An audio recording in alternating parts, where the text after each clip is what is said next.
Baz, got a question first about media circuses. When you took Strictly Ballroom to the Cannes Film Festival, was that a very eye-opening experience for you?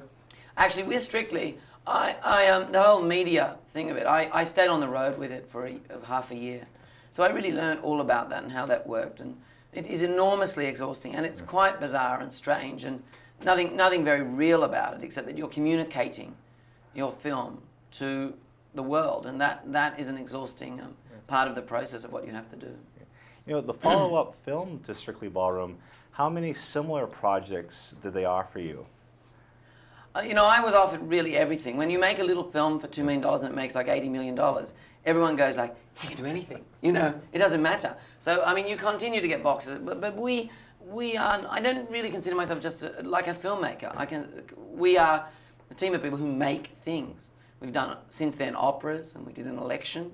Yeah. And I did Vogue magazine for an issue, and, you know, we do make things. And it just so happened that at this point I decided I wanted to do Shakespeare, sort of in the way maybe Shakespeare would make a movie if he was here today.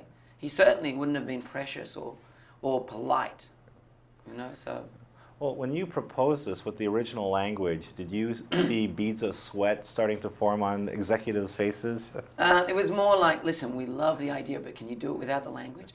What about, and I love this one, what about if you just have the really famous speeches, you know, like, a rose by any other name would smell as sweet, and then some additional dialogue like, hi Romeo, how are you? You know, so I mean, there was a bit of nervousness about it, but Leonardo came down to Australia and we worked together on it, and then once they saw how it was just this funky street language, they got it. You know, I'm always curious about outtakes. The dialogue, of course, on this film might be a little difficult for some actors at first. Did you ever have cases where actors would blow a line and keep on going and try to improvise their way through? No. As soon as they're aware that they'd blown a line, you would stop. But in fact, I tell you something interesting. I mean, just because film actors actually learn. I mean, we had a lot of great Shakespearean stage actors in the piece, like Miriam Margolyes, who's remarkable, and Pete Postlethwaite. But you know, with the younger actors, I mean, they learn dialogue a lot, so they're actually very good at learning it. The thing was that we spent an enormous amount of rehearsal understanding what they were actually saying. And if they understand it, then their commitment to it makes it clear. I mean, I see American films where people speak sort of street language that isn't necessarily immediate to me. I don't really understand it word by word, but because they're clear about what they're saying, I get it, you know. It's the same thing with this kind of Elizabethan.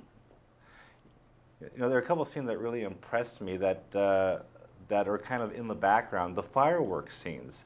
How much coordination was required for that? Or was there a lot of special effects involved with that?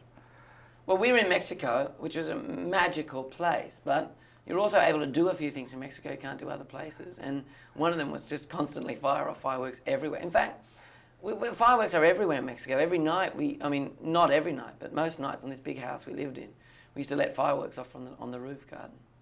So, you know, it was, I mean, Don McAlpine was a great man to work with, but he would get out, I mean, they have these big fireworks displays, and he'd just get out and shoot them, you know.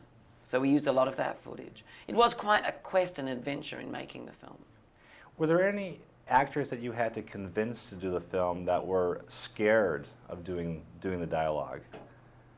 No, people were not scared of it. In fact, actors run towards this sort of language, like, they love it, because for an actor it's like giving them a sports car. You know, it's like an incredible maneuvering machine that they've got something in their mouth to work with. And so they love that. I mean, there was no sort of like, oh look, I love the idea, but can we change the language from the actors?